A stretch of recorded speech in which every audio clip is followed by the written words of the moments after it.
Hi, welcome to our demonstration video. My name is Drew, and my partners are Delaney, James, and Marlee. We developed Lachesis, which is an automated assembly graph visualization tool. What is Lachesis and why should you use it?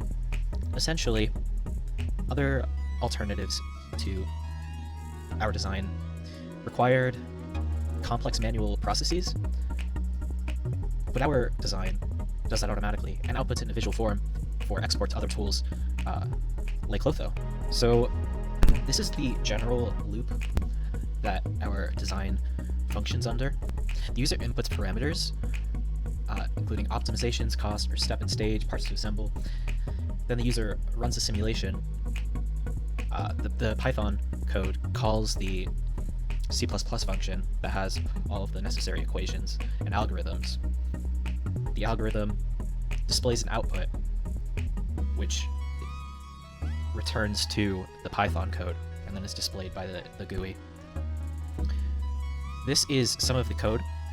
So this is the main meat of the Python function.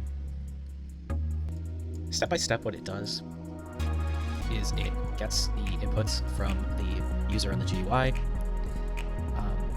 and then calls the C++ function with those parameters in mind, gets a file name for both the most optimal and least optimal versions of the assembly graph, and then outputs those images to the GUI. This image details the algorithm behind the scenes. The algorithm runs by gathering the inputs and creating an assembly graph by dividing the left and right subtrees and recursively building left and right graphs, comparing them to each other to determine the cost. The minimum and maximum costs are based on user-specified inputs as well as stages. The priority is to minimize the amount of stages because that minimizes cost. However, we do display the maximum cost because that is useful information for a laboratory. These minimum and maximum costs associated with their visualized assembly trees are then exported to the GUI. These are the main goals that we had when designing Lachesis. First of all, we wanted to receive complex design and specifications from the user, and we're allowing them to input in two main ways. First is to manually input in a text window, or you can upload a CSV file for larger data sets, so you don't have to input one at a time.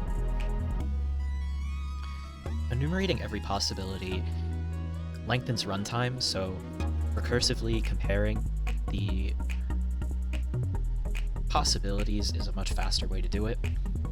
And then another goal was to output this visualized data and export it to store within Clotho or other similar tools.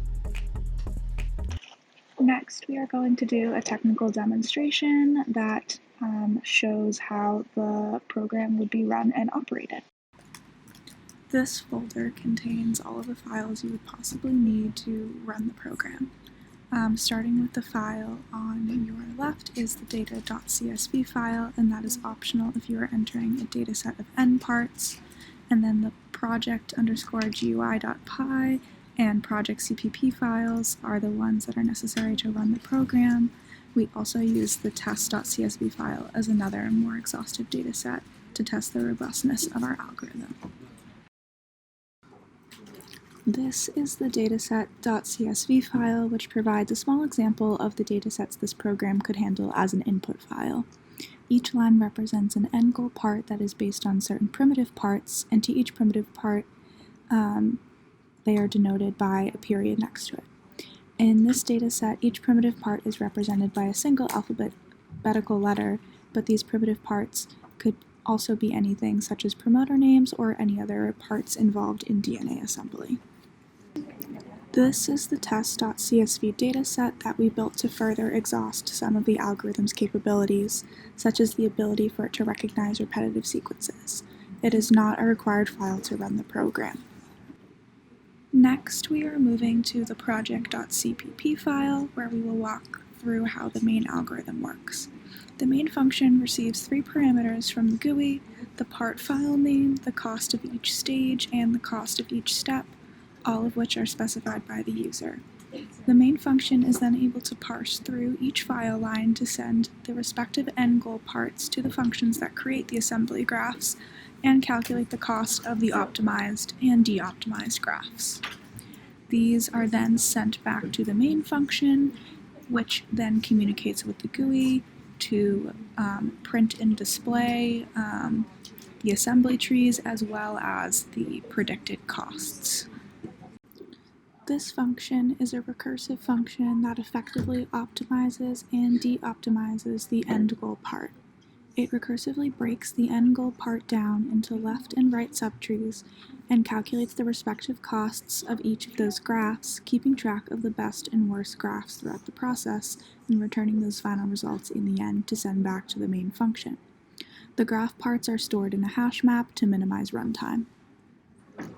This is the minimum cost function, which optimizes the graphs and parts. It receives two input graphs, the current best graph and the current part in the recursion process. These graphs are compared by their number of steps and stages, and the graph with the minimal number of stages and steps takes priority. If the input graph is better than the current best graph, the value of the best graph is updated accordingly. With an understanding of how the algorithm works, we can now move to explore the front end of the project. When you enter Lachesis, you will see this GUI where you can enter the end goal part you want to optimize, as well as the cost per stage and per step. Lachesis gives you the opportunity to browse for CSV files on your local device. So in this case, the dataset.csv file will be opened by the user, and they can navigate through various directories to be able to do so, and then they can finally select their file once they have found it.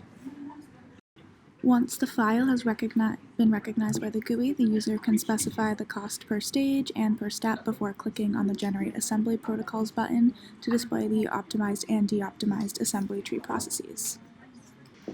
The optimized and de-optimized assembly trees are then displayed to the GUI, and the user is also able to download the assembly graph information to export it for future use. There are a few limitations to this project that could be addressed in future iterations, mainly relating to the scale of the inputs. The main thing is the program's efficiency, particularly in the handling of large complex parts. But in future iterations, we would like to communicate with Clotho and to improve the assembly tree graphics as the assembly tree sizes increase with the number of inputs.